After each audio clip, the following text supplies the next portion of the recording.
It's from before my mother got sick and we moved here. I loved reading stories about pirates, so my father drew a treasure map for me. I searched the whole house, one clue at a time. It led me to this enormous tree in the yard where Daddy had put up a tire swing.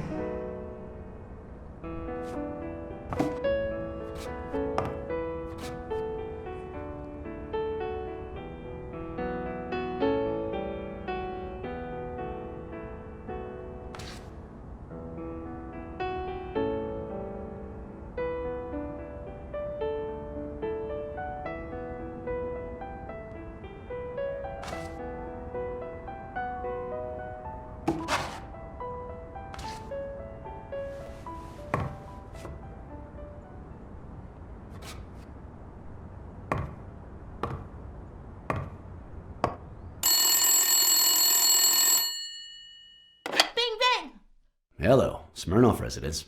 You're dead! No, I got you with my lasso! Can you quiet down, kids? Dunn got killed for stirring the hornet's nest. And you confessed your crime!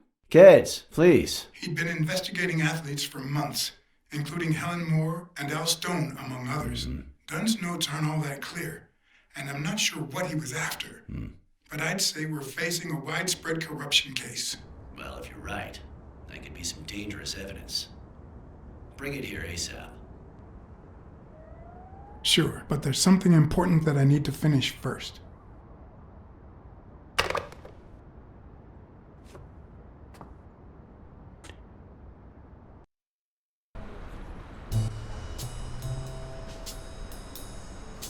I wanted to follow a certain lead on my own before Smirnoff had the chance to see anything.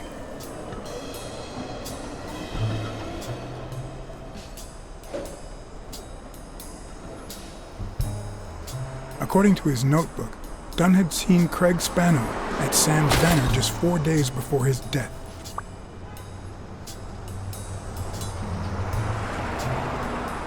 Get out of here, pussy!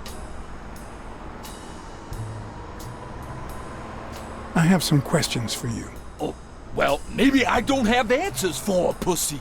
It might have been easier to slap the information out of him, but I decided to trust in a universal truth. Everyone is guilty of something. You don't know who I am, right? Don't know and don't care! Come on, spit it out!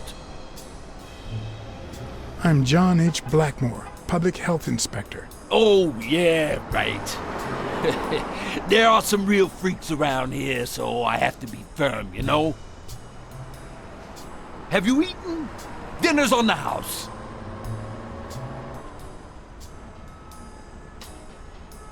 After you answer my questions. Sure, go ahead. Your call. Always at your disposal, Inspector. Ask away. Fear turned him soft and made him talk. Sure enough, Dunn had been there a few days back with a chimpanzee who matched Spano's description. Apparently, the guy still lived with his father. Dunn said he couldn't stay there a day more. For the time being, he would move into his place. Wait a minute. What does Public Health Services have to do with that chimp?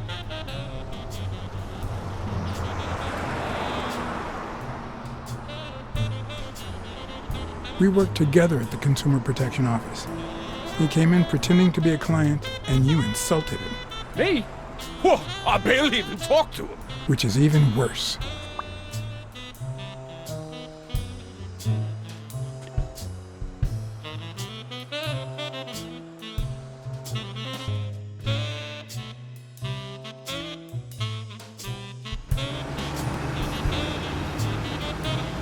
Dunn had taken Spano to his place. I wanted to believe that when Randall Lee broke into the apartment, Spano fled to his former address. But where could that be?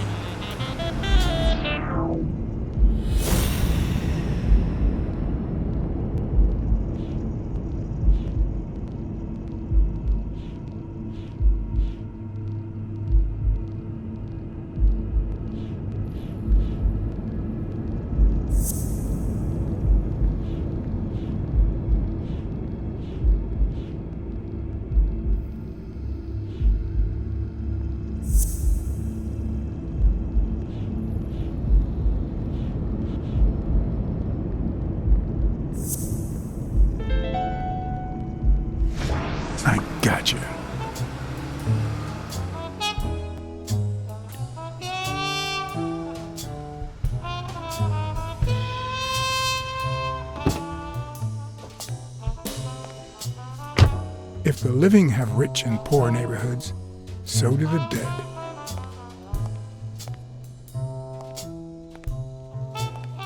In the mid-19th century, Greenwood became the resting place to the city's most distinguished citizens. Thinkers, scientists, writers, inventors, artists, businessmen, politicians, police officers, thieves, pimps, and murderers.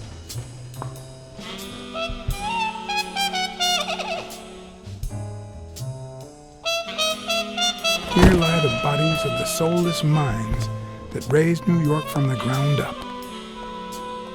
Now you know where to go to become somebody in the Big Apple.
Mitchell, who fought with Dunn during the war, tried to pass as Yale's doctor.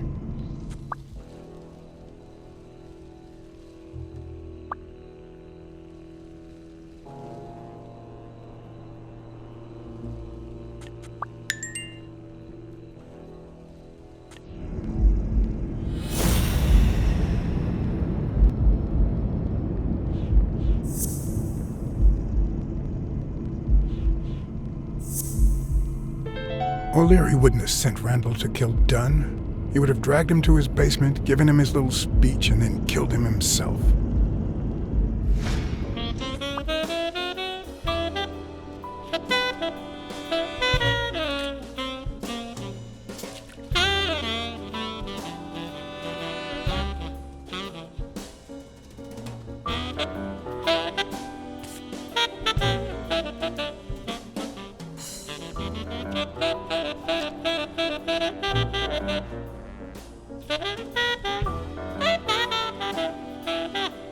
A Celtic cross.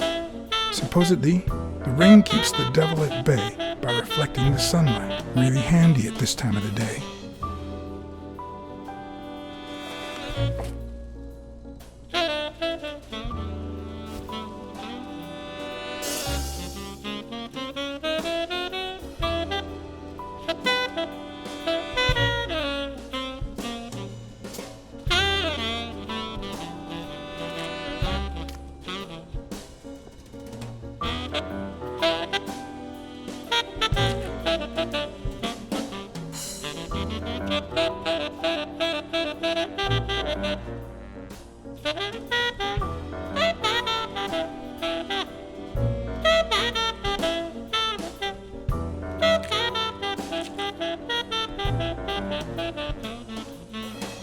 If this had been here over 30 minutes, it'd be covered in ants.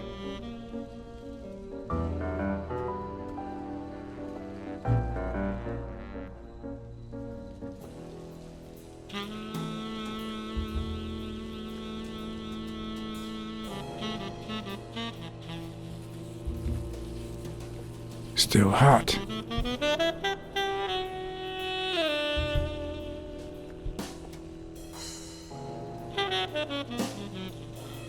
The four bases guarding their father.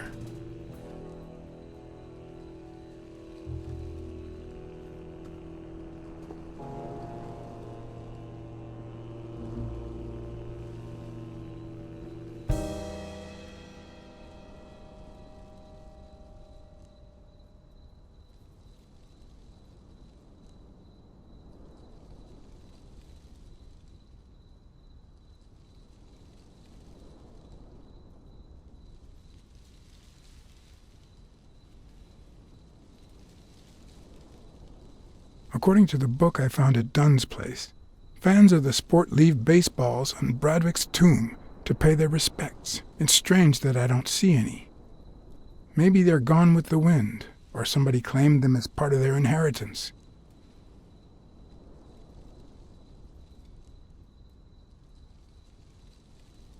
It'd be even better with a skull between the bats.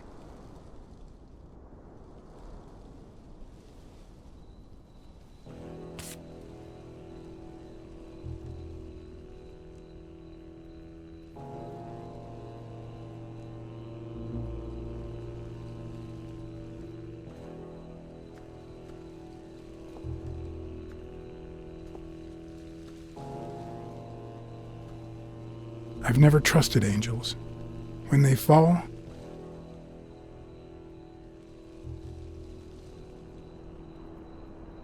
they turn into demons.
I found a baseball glove at Joe Dunn's place. A glove signed by a great star. I couldn't believe my luck.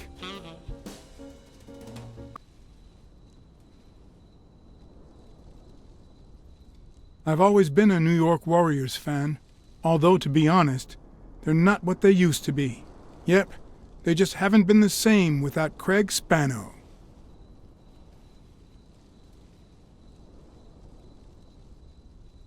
Joe Dunn met with someone at the diner, close to his gym. Then he took that person to his house, so that he didn't have to live at the cemetery. I would have never guessed the person's identity.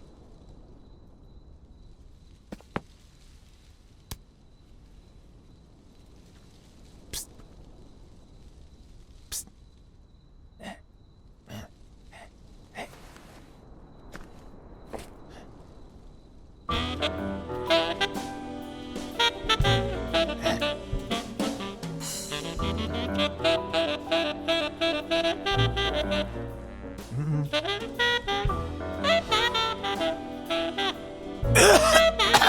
Marley's! They're the absolute worst!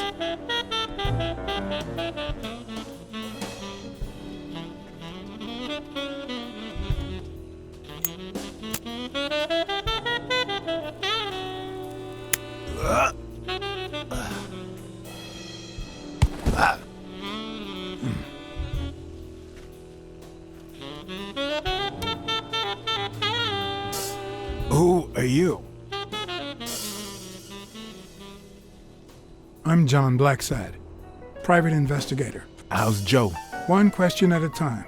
It's my turn.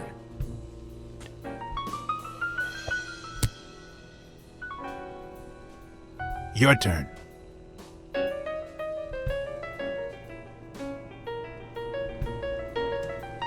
Why did you meet with Joe Dunn? Because he was looking for me. He came here one morning, but I was too embarrassed to come down. Because he left a baseball with his initials on by the tombstone. Sam's Diner, tomorrow, 12:30 a.m. Because he knew they want to kill me. What did he want from you? And who wants to kill you? One question at a time.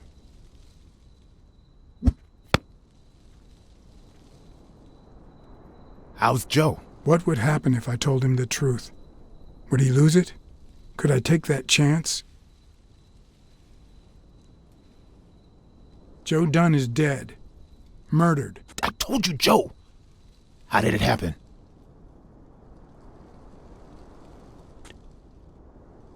A hitman.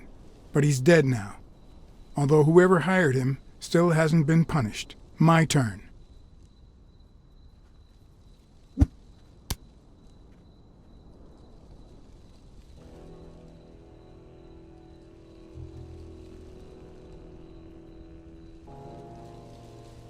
Why did you meet with Joe Dunn? Because he thought that the same guy who wrecked my career was ruining many others. Because he wanted me to tell him who was behind my decline. Because Joe knew the same guy would go after him too. And he was right. Our old friend, the surgeon.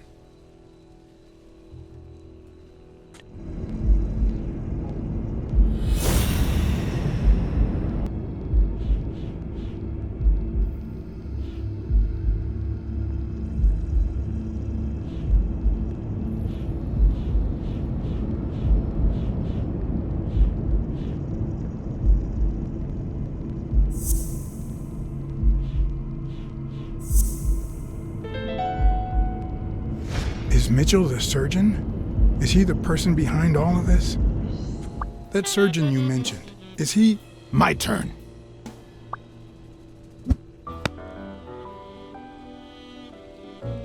I want to know why I should trust you.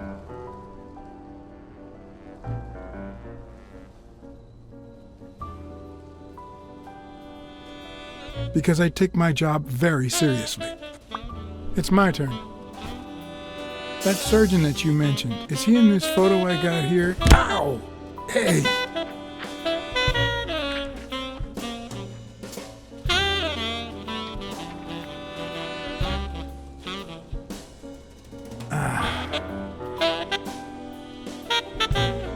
Hey, that toss was...